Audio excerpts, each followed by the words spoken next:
meze neza murakomeye cyane. Uyu munsi ngiye kubasobanurira ku nzozi zijyanye n'inzoka.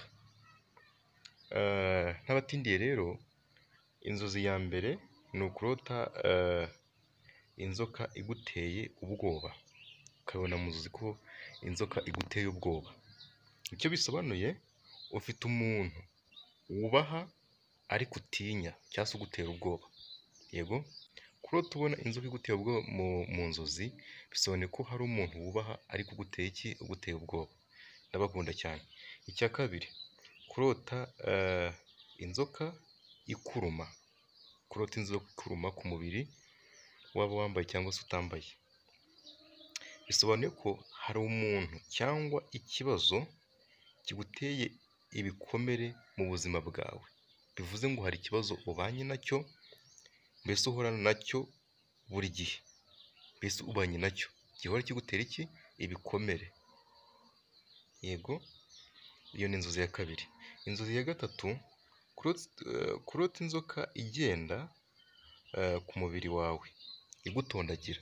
Ukajya kubona urose inzoka irimo iragutondagira ku maguru, ku maboko, mu mugongo, aho ariho hose ukabona inzoka irimo iragutondagira.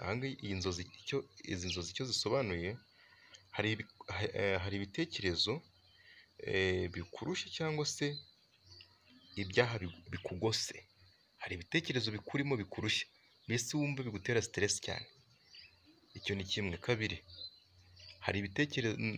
hari ibyaha bikugose bikuzengurutse, wowe wakoze bigenda bikugaruka, nabyo bivuze ngo bikubuza iki? Amahoro.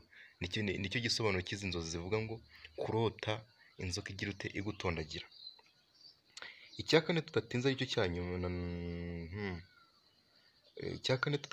aricyo cya nyuma, kurota inzoka y'ubururu.